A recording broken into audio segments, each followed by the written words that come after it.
तन मन और धन उसे दो, अपने यीशु को सब कुछ दो, क्योंकि उसी के द्वारा उद्धार पाना है, जीती आत्मा का दान उसे दो,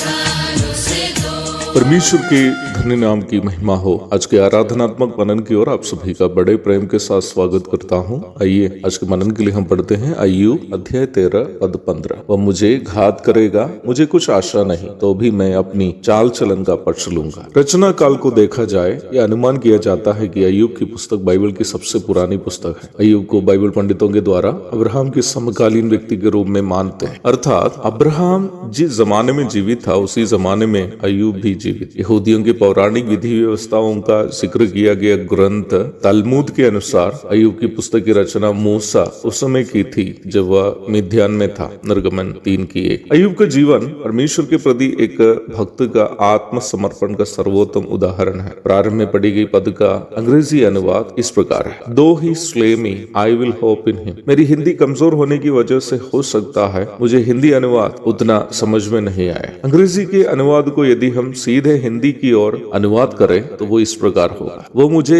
घात भी करे तो भी मैं उसी की आशा में रहूंगा। बाइबल नियमित रूप में पढ़ने वाले लोग ये अवश्य जानते ही होंगे कि अय्यूब अपने जीवन में लगभग सब कुछ खोई हुई एक अवस्था में निम्न प्रस्ताव रखा था। उनके सारे बच्चे मर गए थे, उनकी संपत्ति नष्ट हो गई, यहाँ तक शरीर भी उसका पीप बहने वाले घावों से भर गए थे। कुछ बाइबल शास्त्रियों का अनुमान यह है कि अय्यूब सोरियासिस नामक चर्म रोग से ग्रसित हो गया। सोरियासिस एक ऐसा रोग है जिससे त्वचा ऐसे निकलते रहते हैं जैसे सांप के शरीर से छिलका निकलते हैं। अति भयानक दर्द के साथ साथ पकने वाले पीप भरे घावों से भयानक बदबू भी निकलती है। असहनीय बदबू की वजह से भी हो सकती है कि उसकी पत्नी उनको ये सलाह दी कि वो परमेश्वर का इनकार करके स्वयं मर जाए। एक ऐसी परिस्थिति में जब कोई भी साधारण इंसान निराशा की खाई में डूब जा सकती है, अय्यूब बोलने वाली बात है जो हम प्रारंभ में वचन से पढ़ी है। परमेश्वर के लिए आत्मसमर्पण किए हुए एक व्यक्ति के अलावा अन्य कोई भी व्यक्ति इस प्रकार ऐसी विपरीत परिस्थिति में ये बात नहीं बोल सकता। अय्यूब का प्रस्ताव का अर्थ यह है कि मैंने परमेश्वर पर आस्था इसलिए नहीं रखा क्योंकि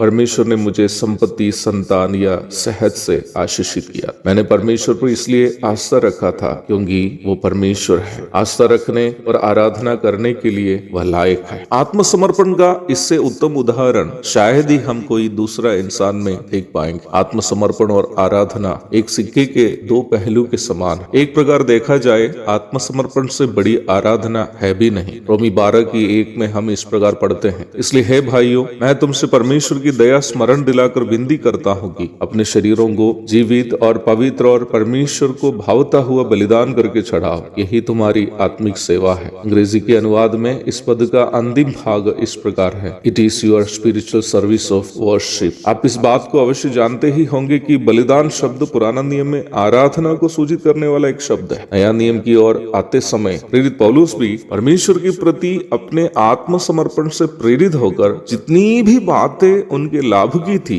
उसे कूड़ा समझा था करके हम फिलिपी 3:7 में पढ़ते हैं। और इफिसी 5:2 में यीशु मसीह की प्रायश्चित मृत्यु को परमेश्वर के आराधना स्वरूप अर्पण किया गया एक बलिदान के रूप में परिचय कराए हुए हम देखते हैं। हाँ प्यारो, आराधना का सर्वोत्तम प्रदर्शन आत्मसमर्पण ही है। Surrendering ourselves as a whole is the absolute exhibition of worship. जब एक व्यक्ति स्वयं को पूर्णतया परमेश्वर के लिए समर्पण कर देता है तो उनका जीवन ही एक आराधना में तब्दील हो जाता है, क्योंकि परमेश्वर के लिए आत्मसमर्पण किया गया व्यक्ति के जीवन में परमेश्वर से अधिक महत्व की कोई भी अन्य वस्तु या कोई भी अन्य व्यक्ति नहीं होते हैं। आराधनालयों की ओर कदमों को बढ़ाते वक्त हम भी अपने आप से एक सवाल करते हैं, क्या मैं अपने आप को एक आराधना स्वरूप अब तक परमेश्वर के लिए अर्पण कर पाया? एक और धन्य आराधनात्मक दिन की शुभकामनाएं आपको देते हुए मैं अपने शब्दों को यहाँ विराम करता हूँ। प्रभु आप सबको आशीष दे। आमीन। यीशु नाम